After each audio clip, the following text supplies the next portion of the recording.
স্বপ্ননগরী মুম্বাই, এই শহরের মাটিতেই বিশ্বজয়ের স্বাদ পেয়েছে ভারত। অথচ কেকেআরের কাছে দুঃস্বপ্নের অন্য নাম ওয়াংখেড়ে। আরব সাগরের তীর থেকে বারবার খালি হাতে ফিরতে হয়েছে শাহরুখ খানের টিমকে। মুম্বাইয়ের বিরুদ্ধে এখানে শেষ জয় হয়েছিল 2012 সালে। তারপর কেটে গিয়েছিল এক যুগ, শুধু ব্যর্থতার সঙ্গী নিয়েছে নাইটদের। এদিনও তার সম্ভাবনা তৈরি হয়েছিল, কিন্তু শেষ পর্যন্ত হারের মুখ থেকে জয় ছিনিয়ে আনলেন শ্রেয়সরা। রুদ্ধশ্বাস ম্যাচে 24 রানে জিতল কেকেআর, সেই সঙ্গে 10 ম্যাচে 14 পয়েন্ট নিয়ে প্লে অফে ওঠার রাস্তা আরও মসৃণ করে ফেললেন গম্ভীর বাহিনী। ইতিহাস বদলানোর সুযোগ কাজে লাগালেন গৌতম গম্ভীররা। লিগ তালিকায় নাইটরা দাঁড়িয়ে আছে মুম্বাইয়ের ঠিক উল্টো পিঠে। এই ম্যাচে জিতে প্লে অফে যাওয়ার রাস্তা আরও সহজ করে নিলেন শ্রেয়স আইয়াররা।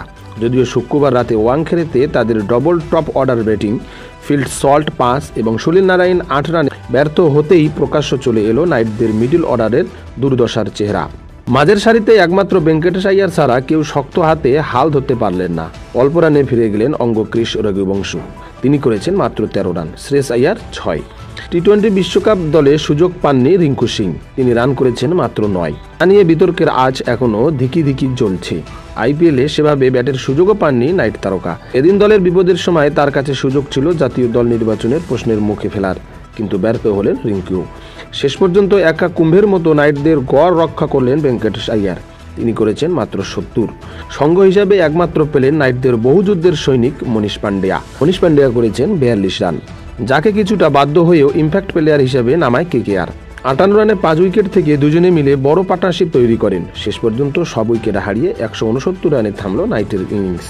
এই রান নিয়ে মুম্বাইয়ের বিরুদ্ধে লড়াই করার কাজটা যথেষ্ট কঠিন ছিল। যতটা খারাপ ফর্মে থাকুক না কেন, ঘরের মাঠে তারাও জিততে মরিয়া ছিল। খাতায় কলমে প্লে অফের ওঠা অঙ্ক হার্দিকের কাছেও রয়েছে, কিন্তু কেন তারা লিগ টেবিলে 9 নম্বরের স্থান রয়েছে তা আবার প্রমাণ করে দিলেন হার্দিক পান্ডিয়ারা। একের পর এক উইকেট পড়ল মুম্বাইয়ের। তাদের ডবল টপ অর্ডারে ঈশান কিষান 13, রোহিত শর্মা 11, নমনধীর 11, সকলেই অল্প রানে ফিরে গেলেন। এই নিয়ে 10 বার নারিনের স্পিন জাদুতে বন্দী হলেন রোহিত। অধিনায়ক হার্দিক পান্ডিয়ার অবস্থা আলাদা কিছু নয়। সুনীল নারিন আর বরুণ চক্রবর্তীর স্পিন মন্ত্রে রীতিমতো দিশেহারা দেখাচ্ছিল মুম্বাইয়ের ব্যাটিং কিং। একমাত্র সূর্যকুমার যাদব কিছুটা চেষ্টা করলেও সেটা যথেষ্ট ছিল না। বিশ্বকাপের আগে তাকে বিধ্বংসী ফর্মে দেখে খুশি হবেন দেশের ক্রিকেট ভক্তরা, কিন্তু তাতেও হাসি ফুটল না মুম্বাইয়ের সমর্থকদের মুখে। তিনি ফিরে গেলেন 57 রান করে। মুক্তি ঘটল আর একজনের, তিনি মিচেল স্টার্ক। তিনি 33 রান দিয়ে 4টি উইকেট নিয়েছেন 4 ওভারে। এতদিন তার ফর্ম নিয়ে কথা কম হয়নি। এদিন বুঝিয়ে দিলেন কেন তাকে এত টাকা দিয়ে কেনা হয়েছে। ডেথ ওভারে বিধ্বংসী হয়ে উঠলেন স্টার্ক, তুলে নিলেন মোট 4টি উইকেট। ভয়ঙ্কর হয়ে ওঠা টিম ডেভিডকে 24 রানে থামালেন। পীয়ূষ চাওলা কোয়েত তার শিকার হলেন। দ্বিতীয় ম্যাচের টার্নিং পয়েন্ট বলা যেতে পারে সূর্যের আউট হওয়া। শেষ পর্যন্ত কলকাতা জিতল 24 রানে। তো বন্ধুরা, কালকের খেলা তোমাদের কেমন লেগেছে তা আমাদের কমেন্ট করে অবশ্যই জানাও।